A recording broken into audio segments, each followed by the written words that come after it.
warahmatullahi wabarakatuh. Kembali lagi dengan saya Afra Faiza dengan NIM 1901810 dari Prodi Sistem Informasi. Video ini dibuat untuk memenuhi salah satu tugas kuis dari mata kuliah Media Sosial dan Pemasaran Online dengan nomor urut 10 dari kelas A1. Di video ini saya akan memaparkan ringkasan materi media sosial dan pemasaran online dari pertemuan ke-1 sampai dengan pertemuan ke-6.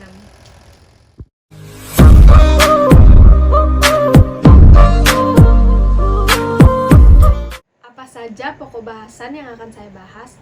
Nah, pokok bahasan yang akan saya bahas yaitu yang pertama ada e-business, yang kedua e-business, dasar-dasar e-commerce, yang ketiga aplikasi e-business, yang keempat infrastruktur e-business, yang kelima pemilihan strategi dan implementasi sistem informasi dalam dunia bisnis, dan yang terakhir yaitu e-business, supply chain management dan implementasinya. Langsung aja kita ke materi yang pertama yaitu tentang e-business. Di sini ada perbedaan e-commerce dengan e-business.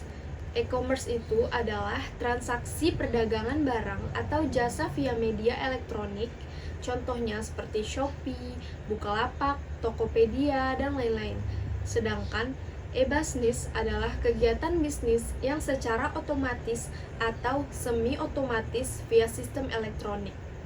Perusahaan dapat berhubungan dengan sistem pemrosesan data internal dan eksternal secara lebih efisien dan fleksibel. E-commerce merupakan bagian dari e-business itu sendiri.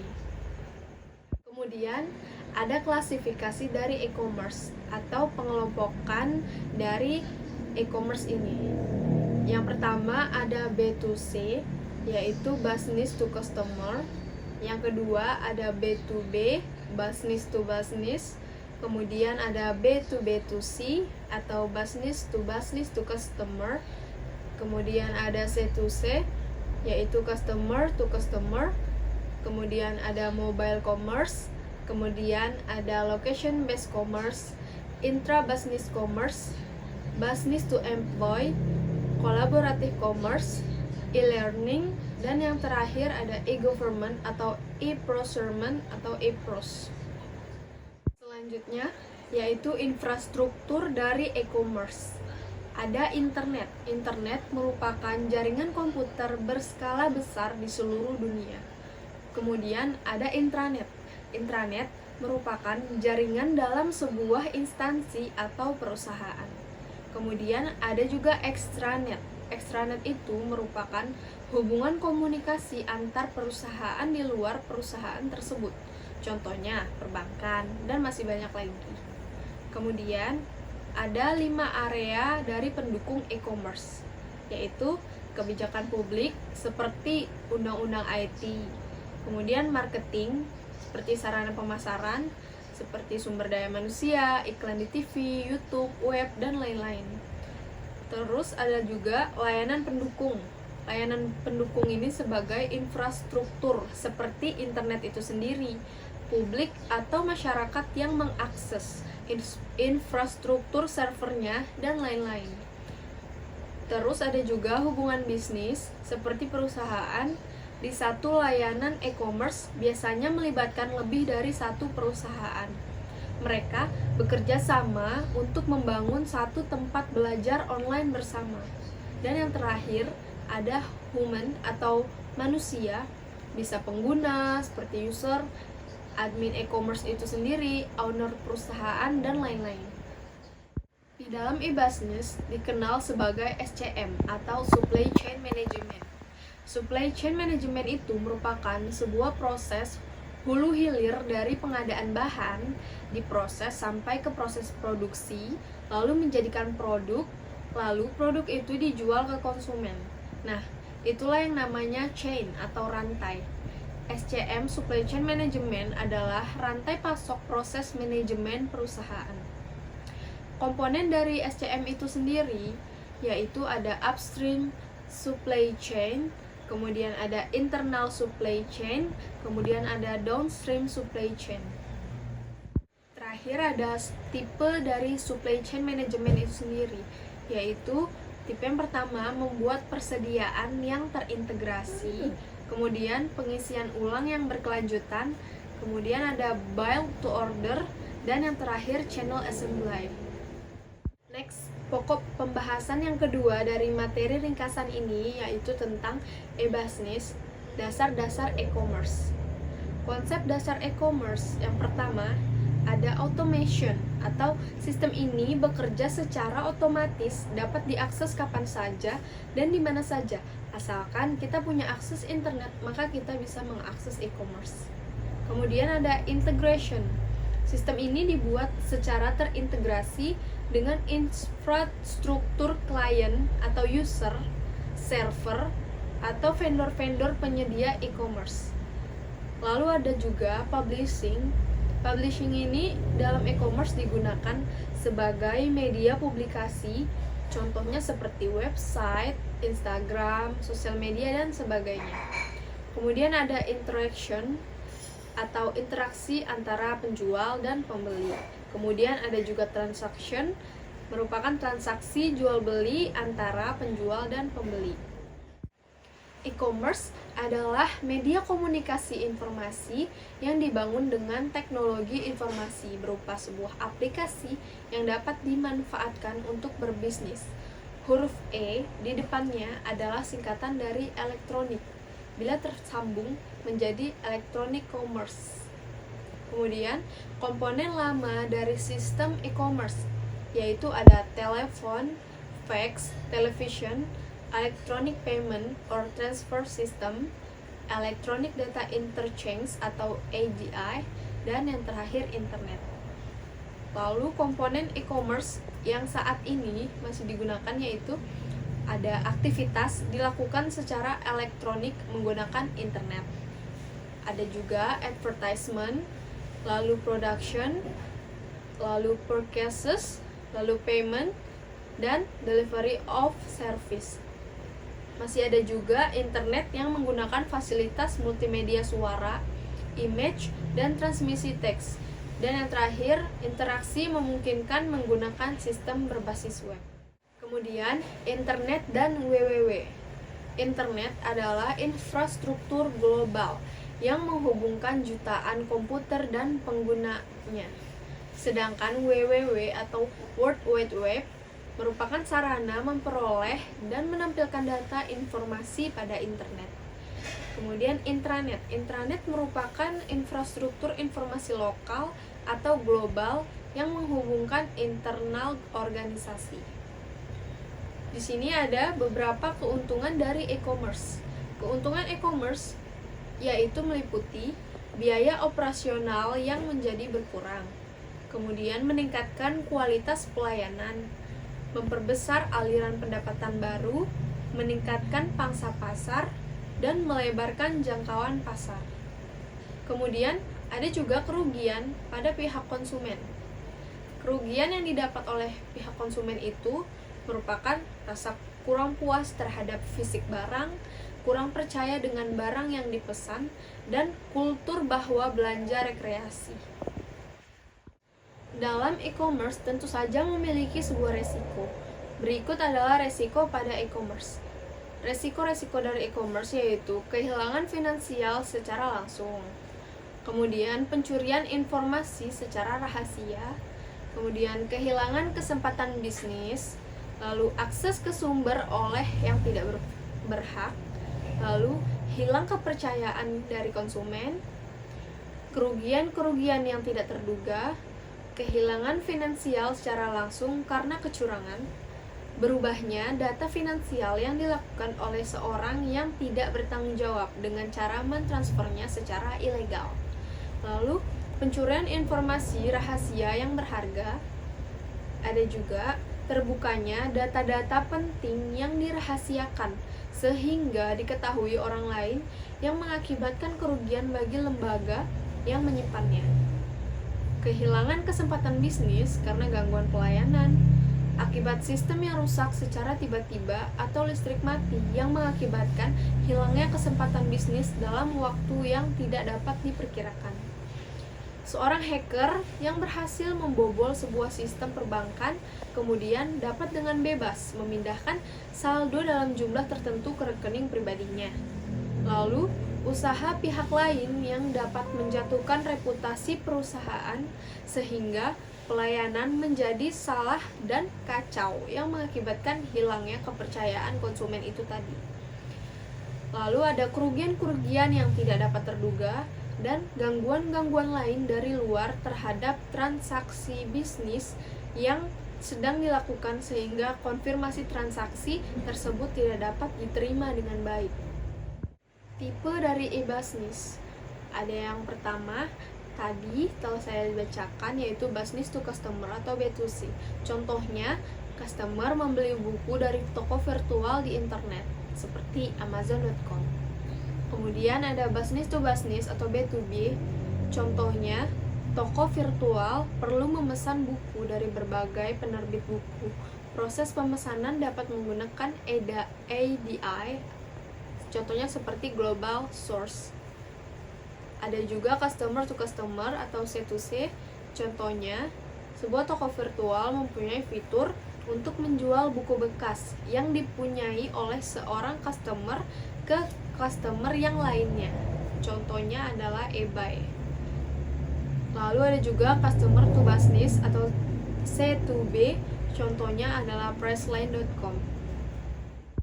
Next, kita lanjut ke materi yang ketiga, yaitu tentang aplikasi e-business. The Internet. Suatu jaringan komputer global yang menghubungkan jaringan privat dan publik untuk berbagi informasi antar lembaga pendidikan, penelitian, pemerintahan, bisnis, dan masyarakat umum. Mulai digunakan untuk komersial sejak tahun 1995. The Internet dikenal sebagai basis atau foundation dari New Digital Networked Economy. Internet karena sangat esensial, di Amerika Serikat banyak inisiatif yang dimotori oleh pemerintah untuk menjamin dominasi Amerika di bidang ekonomi baru ini. Sedangkan di negara lain perkembangannya cukup eksponensial. Aplikasi e-business. Millennial Generation, the Digital Learners atau revolusi media digital, kemudian Communication Revolution dapat menggunakan YouTube untuk menggali informasi, Internet, Greatest Impact, dan ekonomi digital. Kemudian di sini ada juga faktor keberhasilan dari e-business. Kemampuan untuk menjamin bahwa e-business itu memenuhi 3 karakteristik kunci yang dibutuhkan dalam transaksi bisnis apapun. Ada 3, yaitu validity atau validitas. Kedua pihak dalam transaksi harus dapat menyatakan keaslian keduanya untuk memastikan bahwa transaksi tersebut valid dan sah. Lalu ada juga integrity atau integritas. Kedua pihak harus yakin bahwa informasi yang dipertukarkan akurat dan tidak dapat diubah selama proses transaksi. Lalu ada juga privasi. Privasi merupakan kerahasiaan transaksi bisnis dan informasi apapun yang dipertukarkan harus disimpan dengan baik. Dalam e-business, penggunaan TI, khususnya teknologi jaringan dan komunikasi, untuk meningkatkan cara organisasi melakukan seluruh proses bisnisnya atau proses internalnya. Merupakan interaksi bisnis dengan eksternal organisasi dengan memanfaatkan teknologi TI. Dalam e-commerce merujuk pada pelaksanaan transaksi bisnis seperti pembelian dan penjualan secara elektronik.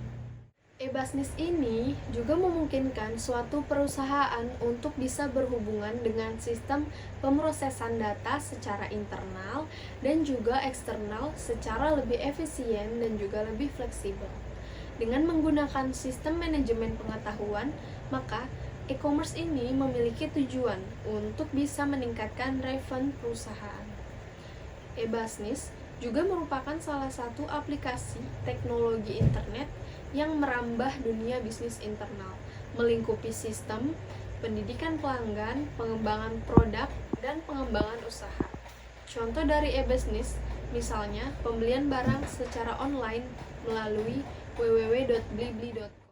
E-Business Application atau aplikasi e-business itu ada 6, yaitu ERP atau Enterprise Resource Planning, sistem informasi pendukung seperti e-business yang menyediakan berbagai macam kebutuhan supply chain, CRM, marketing, warehouse, shipping, dan pembayaran, serta mampu melakukan otomatisasi proses bisnis.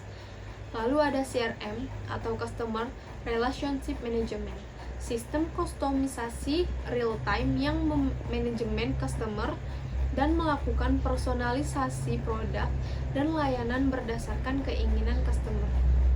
Lalu ada EAI atau Enterprise Application Integration, merupakan konsep integrasi berbagai proses bisnis dengan mengizinkan mereka saling bertukar data yang diambil dari model proses bisnis yang dikembangkan oleh pemakai.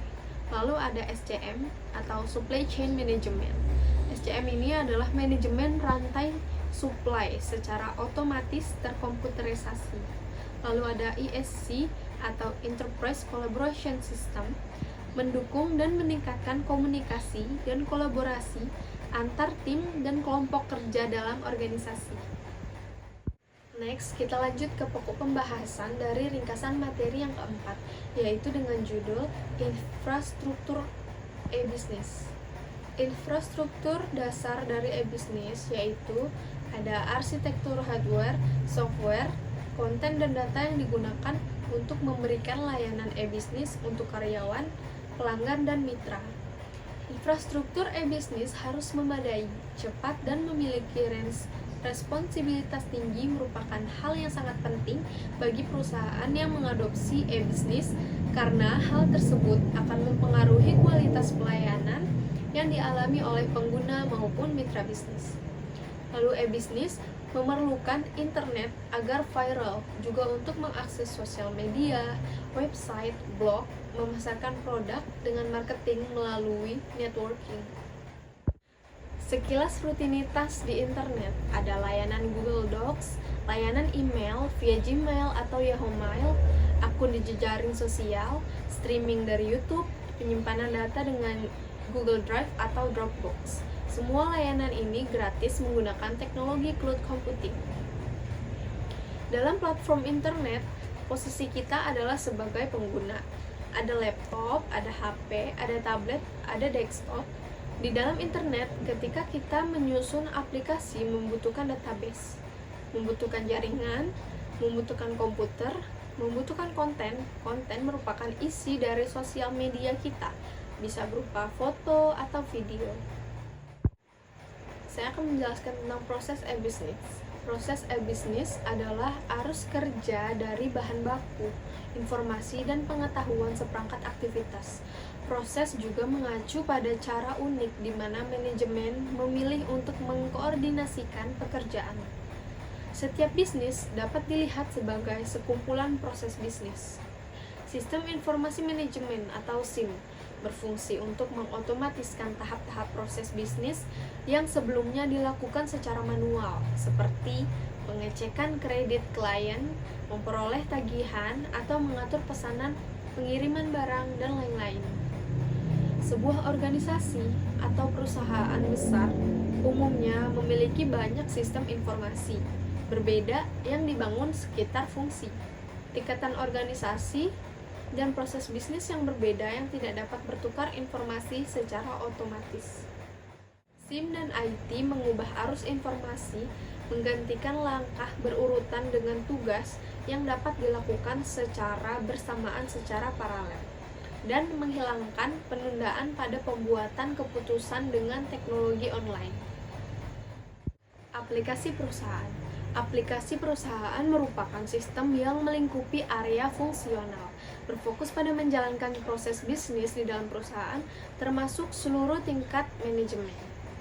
Aplikasi perusahaan membantu bisnis untuk menjadi lebih fleksibel dan produktif dengan mengkoordinasikan proses bisnis dengan lebih dekat dan mengintegrasikan sekelompok proses agar mereka berfokus pada pengelolaan sumber daya yang efisien dan pelayanan pelanggan. Kemudian ada contoh aplikasi dari perusahaan. Contoh aplikasi itu adalah ERP atau Enterprise Resource Planning, System Application dan Product in Data Processing atau SAP. Lalu ada SCM, Supply Chain Management, ada Customer Relationship Management, CRM, dan Decision Support System atau DSS. ERP merupakan back office sistem yang ada di belakang perusahaan yang mengindikasikan bahwa pelanggan dan publik secara umum tidak dilibatkan dalam sistem ini. Sistem ERP secara modular biasanya menangani proses manufaktur, logistik, distribusi, persediaan, shipping atau proses packaging, invoice atau pesanan, dan akuntansi perusahaan. Kemudian SAP. SAP adalah suatu software yang dikembangkan untuk mendukung suatu organisasi dalam menjalankan kegiatan operasionalnya secara lebih efisien dan efektif. SAP merupakan software ERP yang terdiri dari sejumlah modul aplikasi yang mendukung semua transaksi perusahaan dan dapat bekerja secara terintegrasi atau terhubung satu dengan yang lainnya. SCM. SCM adalah suatu solusi terpadu yang melibatkan pengelolaan sumber daya organisasi atas kebutuhan barang dan jasa dan juga meliputi manajemen para mitra dengan memanfaatkan basis data yang terintegrasi dan bertujuan untuk menjamin terpenuhinya tingkat kebutuhan material suatu organisasi. SCM merupakan aplikasi dalam hal pengadaan barang dan jasa bagi perusahaan sekaligus mengelola hubungan di antara mitra untuk menjaga tingkat kesediaan produk dan jasa yang dibutuhkan oleh perusahaan secara optimal. SCM ini memiliki keterkaitan secara langsung dengan ERP, terutama dari sisi logistik perusahaan, pembelian, dan hutang serta manajemen mitra. CRM adalah suatu solusi terpadu yang melibatkan pengelolaan sumber daya organisasi, meliputi manajemen para pelanggan dengan memanfaatkan basis data yang terintegrasi dan bertujuan untuk menjamin terpenuhinya tingkat kebutuhan pelanggan akan barang dan jasa serta meningkatkan kualitas hubungan antara organisasi dengan pelanggan. Kemudian DSS. DSS sebagai muara dari keseluruhan sistem yang bertujuan untuk memberikan dukungan sistem informasi kepada manajemen perusahaan dalam rangka pengambilan keputusan. Kemudian, ada juga masalah umum yang terjadi di sebuah perusahaan. Masalah yang menyangkut integrasi dengan sistem yang telah ada, juga masalah yang menyangkut integrasi beberapa sistem yang berbeda. Enterprise Application Integration atau EAI merupakan solusi untuk masalah tersebut karena EAI merupakan aplikasi yang mampu untuk mengintegrasikan seluruh sumber daya sistem informasi yang berbeda platform.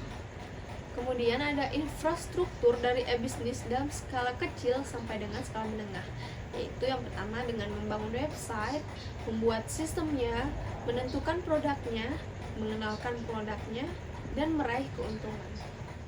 Next, kita lanjut ke pokok pembahasan dari ringkasan yang kelima dengan judul Pemilihan Strategi dan Implementasi Sistem Informasi dalam Dunia Bisnis.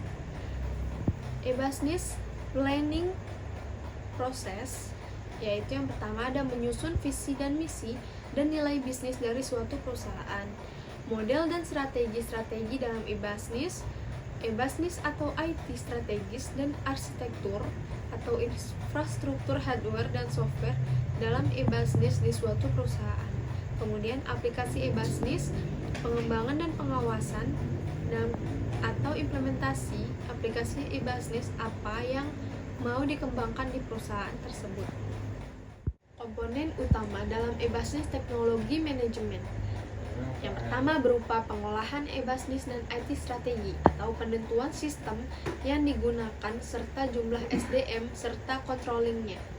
Kemudian berupa pengolahan perkembangan aplikasi dan teknologi atau mengupgrade sesuai kebutuhan konsumen. Lalu ada pengolahan IT organizer atau penentuan tugas bagi setiap bidang dalam suatu organisasi.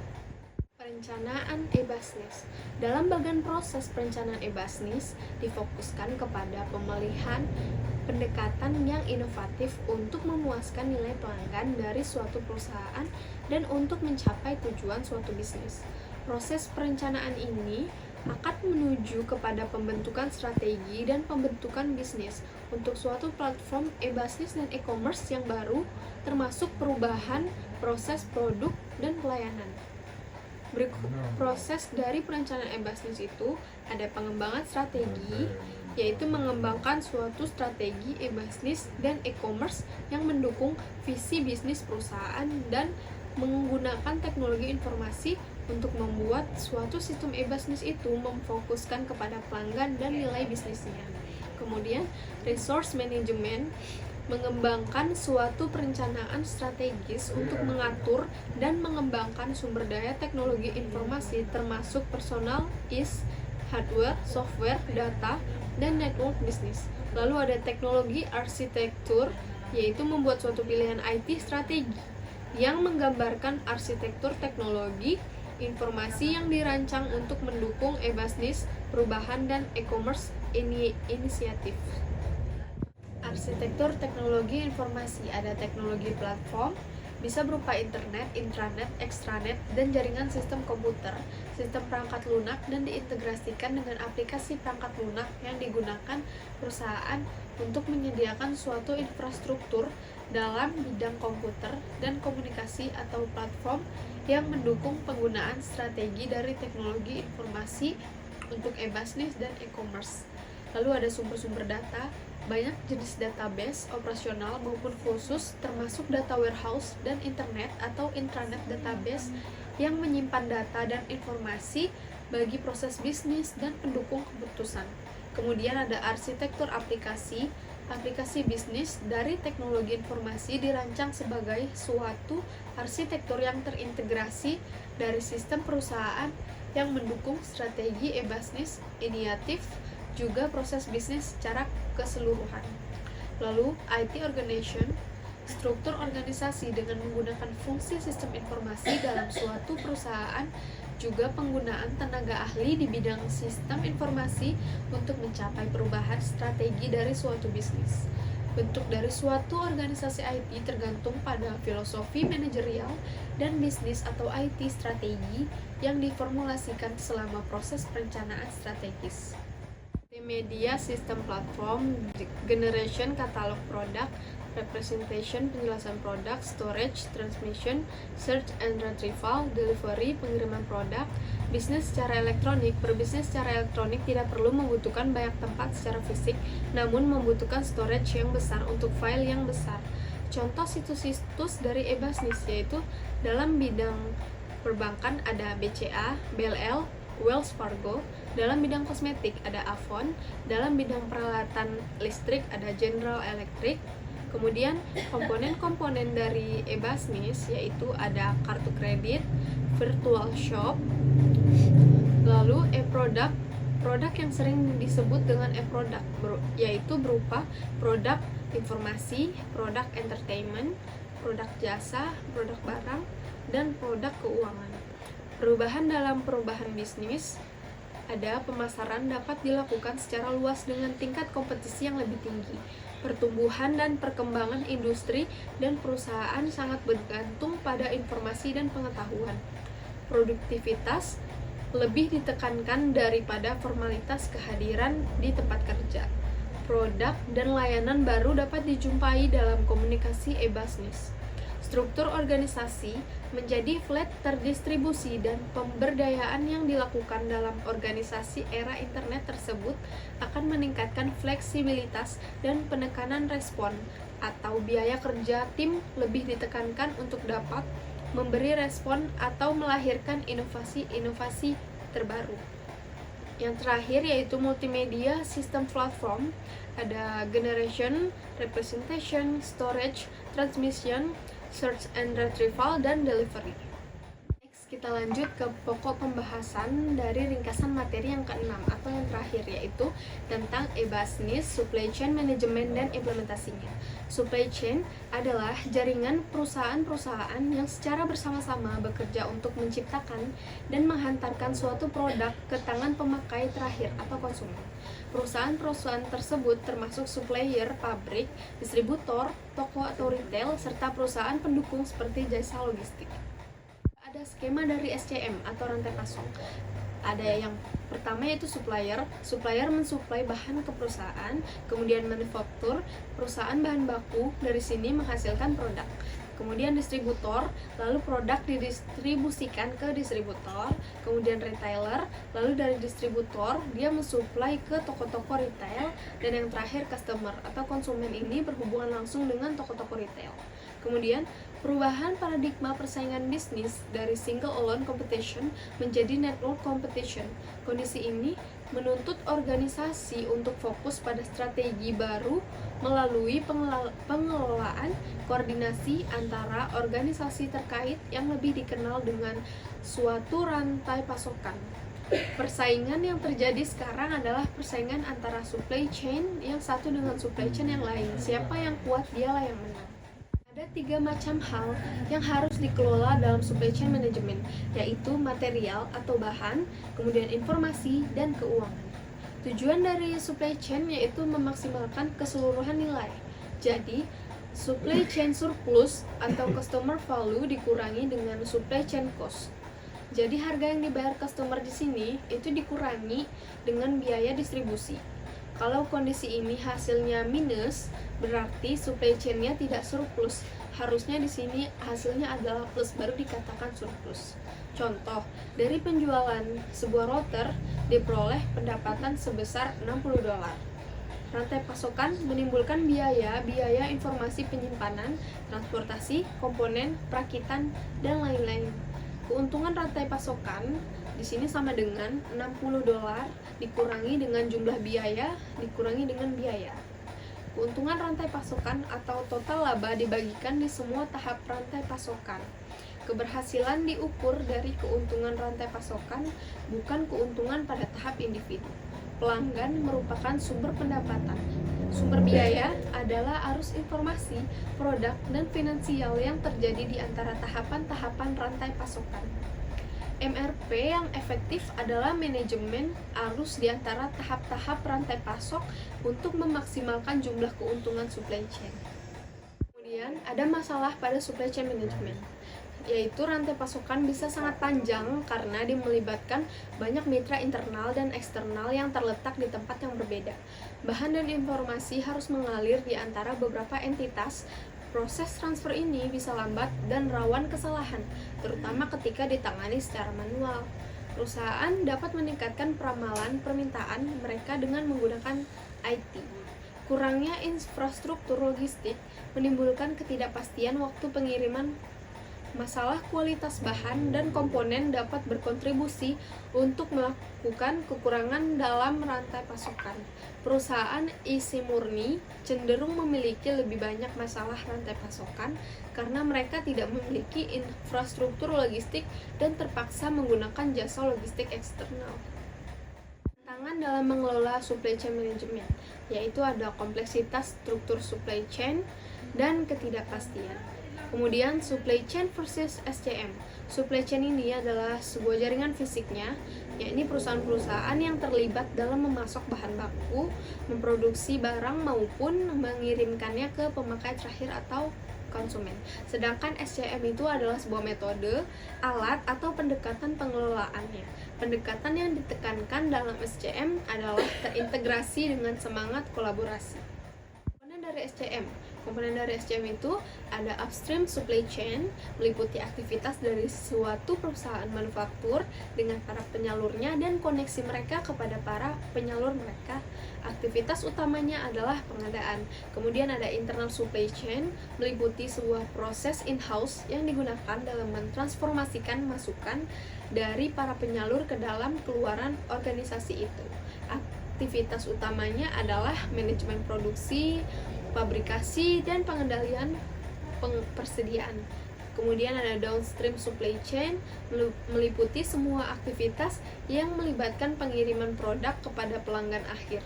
Aktivitasnya diarahkan pada distribusi, transportasi, pergudangan, dan after sale service. Yang terakhir ada manfaat dari SCM. Manfaat dari SCM itu sendiri yaitu membuat pelanggan puas, meningkatkan pendapatan, menurunkan biaya, pemanfaatan aset semakin tinggi, peningkatan laba, perusahaan semakin besar. SCM secara fisik dapat mengkonversi bahan baku menjadi produk jadi dan mengantarkannya kepada konsumen akhir. Dan SCM sebagai mediasi pasar, yaitu memastikan apa yang dipasok sesuai dengan aspirasi pelanggan. Mungkin hanya sekian yang dapat saya sampaikan untuk ringkasan materi dari pertemuan 1 sampai dengan pertemuan 6. Untuk salah-salah dan kekurangannya saya memohon maaf. Wassalamualaikum warahmatullahi wabarakatuh.